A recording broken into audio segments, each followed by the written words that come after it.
ಮೂಡ ಹಗರಣವನ್ನ ವಿರೋಧಿಸಿ BJP JDS ಹೋರಾಟ ನಡೆಸ್ತಾ ಇದೆ, ಪಾದಯಾತ್ರೆ ಸಾಗ್ತಾ ಇದೆ. ಮೈಸೂರು ಚಲೋ ಇವತ್ತಿಗೆ ಆರನೇ ದಿನ ಕೂಡ ದೋಸ್ತಿ ಪಡೆಯ ಮೈಸೂರು ಚಲೋ ಮುಂದುವರೆದಿದೆ. ಇವತ್ತು ತೂಬಿನಕೆರೆಯಿಂದ ಶ್ರೀರಂಗಪಟ್ಟಣದವರೆಗೆ ಪಾದಯಾತ್ರೆ. ಬಿಜೆಪಿ ರಾಜ್ಯಾಧ್ಯಕ್ಷ ವಿಜೇಂದ್ರ ಮತ್ತು ಜೆಡಿಎಸ್ ಮುಖಂಡ ನಿಖಿಲ್ ನೇತೃತ್ವದಲ್ಲಿ ಈ ದೋಸ್ತಿ ನಾಯಕರ ನಡೆಗೆ ಸಾಗಿದೆ.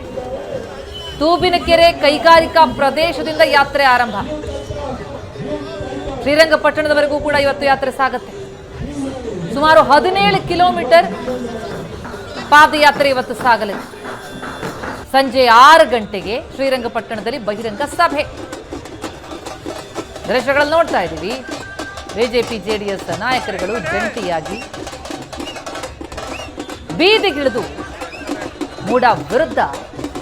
ಮೂಡ ಹಗರಣವನ್ನ ಅಸ್ತ್ರವನ್ನಾಗಿಸಿಕೊಂಡು ಸರ್ಕಾರದ ವಿರುದ್ಧ ಭಾರಿ ದೊಡ್ಡ ಮಟ್ಟದಲ್ಲಿ ಆಕ್ರೋಶವನ್ನು ಹೊರಹಾಕ್ತಾ ಇದ್ದಾರೆ.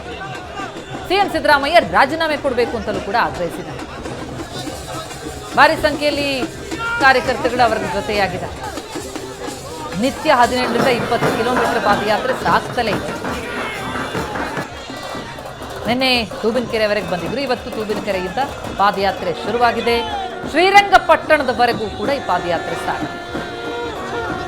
ಇವತ್ತು ಸಂಜೆ 6 ಗಂಟೆಗೆ ಶ್ರೀರಂಗಪಟ್ಟಣದಲ್ಲಿ ಬಹಿರಂಗ ಸಭೆ ಇದೆ.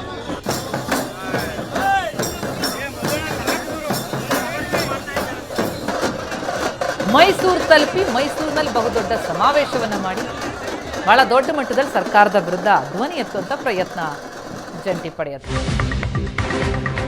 ಈ ಮಧ್ಯೆ ವಿಜೇಂದ್ರ ಮಾತನಾಡಿದ್ದಾರೆ. ಪಾದಯಾತ್ರೆ ಪರಿಣಾಮದ ಬಿಸಿ ಸಿದ್ದರಾಮಯ್ಯ ಅವರಿಗೆ ತಟ್ಟಿದೆ. ಸಿಎಂ ಕುರ್ಚಿ ಖಾಲಿ ಮಾಡಿ ಮನೆಗೆ ಹೋಗ್ಬೇಕಾಗತ್ತೆ ಅಂತ ಮೈಸೂರು ಚಲೋ ಯಾತ್ರೆಯಲ್ಲಿ ಬಿಜೆಪಿ ರಾಜ್ಯಾಧ್ಯಕ್ಷ ವಿಜೇಂದ್ರ ಹೇಳಿಕೆ ಕೊಟ್ಟಿದ್ದಾರೆ. ಕಾಂಗ್ರೆಸ್ ಕೊಟ್ಟಂತಹ ಪೊಳ್ಳು ಭರವಸೆಗಳೆಲ್ಲ ಹುಸಿಯಾಗಿದೆ. ರಾಜ್ಯದ ಜನ ಸರ್ಕಾರದ ಬಗ್ಗೆ ವಿಶ್ವಾಸವನ್ನೇ ಕಳ್ಕೊಂಡಿದ್ದಾರೆ. ಭ್ರಷ್ಟ ಸರ್ಕಾರಕ್ಕೆ ತಕ್ಕ ಪಾಠ ಕಲಿಸೋ ನಿರ್ಧಾರಕ್ಕೆ ಬಂದಿದ್ದಾರೆ ಅಂತ ವಿಜೇಂದ್ರ ಗುಡುಗಿದ್ದಾರೆ.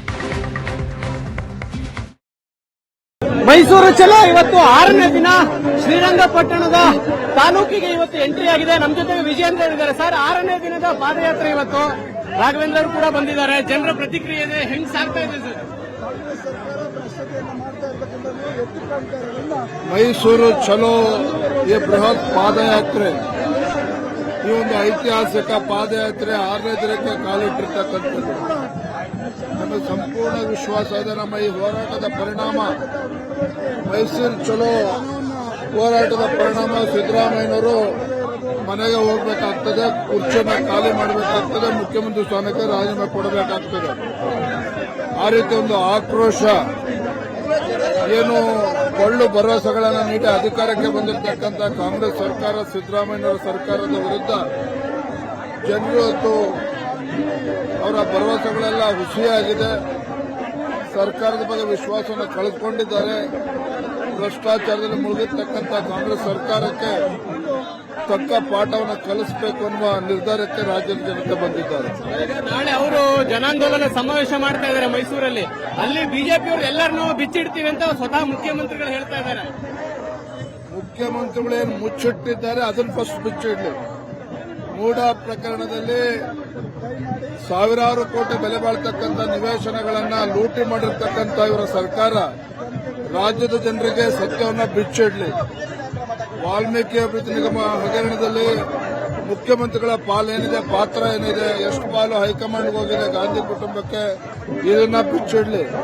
ಆಮೇಲೆ ನಮ್ಮದ್ರ ಬಗ್ಗೆ ಚಿಂತನೆ ಮಾಡಲಿ. ಈಗ ನಿಮ್ಮ ಹೋರಾಟದಿಂದ ಮುಖ್ಯಮಂತ್ರಿಗಳು ರಾಜೀನಾಮೆ ಕೊಡ್ತಾರೆ ಅಂತ ಅನಿಸ್ತಿದೆ. ಯಾಕಂದ್ರೆ ರಾಜ್ಯಪಾಲರು ಪ್ರಾಸಿಕ್ಯೂಷನ್ ಅನುಮತಿ ಕೊಟ್ಟರು ಕೂಡ ಅವರು ಕಾನೂನಾತ್ಮಕ ಹೋರಾಟ ಮಾಡೋಣ ಅನ್ನುವಂತ ಮನಸ್ಥಿತಿಯಲ್ಲಿ ಇದ್ದಾರೆ. ಕಾಂಗ್ರೆಸ್ ಪಕ್ಷದಲ್ಲಿರ್ತಕ್ಕಂಥ ಅಗ್ರಗಣ್ಯ ನಾಯಕರುಗಳು ಅವರು ಉತ್ಸಾಹದಲ್ಲಿದ್ದಾರೆ. ಸಿದ್ದರಾಮಯ್ಯ ರಾಜೀನಾಮೆ ತೆಗೆದುಕೊಳ್ಬೇಕು, ಕಾನೂನು ಹೋರಾಟವನ್ನು ಅವ್ರು ಮಾಡಿಕೊಳ್ಳಿ, ಮುಖ್ಯಮಂತ್ರಿ ಸ್ಥಾನ ಖಾಲಿ ಮಾಡಲಿ ಅಂತ ಕಾಂಗ್ರೆಸ್ ಪಕ್ಷದಲ್ಲಿ ಬುಗಿಲೆದ್ದಿದೆ. ಹಾಗಾಗಿ ಆ ಕಾಲ ಸನ್ನಿಹಿತ ಆಗಿದೆ. ತಮ್ಮ ತಂದೆಯವ್ರ ಬಗ್ಗೆ ಮಾತನಾಡಿದ್ದಾರೆ ಸಿದ್ದರಾಮಯ್ಯನವರು. ಅವರು ಸಾರ್ವಜನಿಕ ಜೀವನದಿಂದ ನಿವೃತ್ತಿ ಆಗಲಿ, ನ್ಯಾಯಾಲಯದ ದಯೆಯಿಂದ ಹೊರಗಿದ್ದಾರೆ, ಇಲ್ಲಾಂದ್ರೆ ಅವರು ಜೈಲಲ್ಲಿ ಇರಬೇಕಾಗಿತ್ತು. ಅವರಿಗೆ ನೈತಿಕತೆ ಇದೆ ನನ್ನ ರಾಜೀನಾಮೆ ಕೇಳಕ್ಕೆ?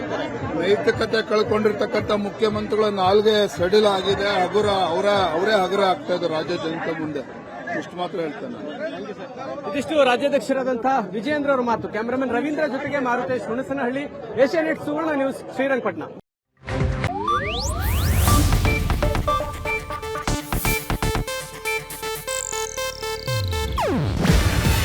ಇದು ಏಷ್ಯಾನೆಟ್ ನ್ಯೂಸ್ ನೆಟ್ವರ್ಕ್ ಪ್ರಸ್ತುತಿ. ನೀವು ನೋಡ್ತಿದ್ದೀರಾ ಏಷ್ಯಾನೆಟ್ ಸುವರ್ಣ ನ್ಯೂಸ್.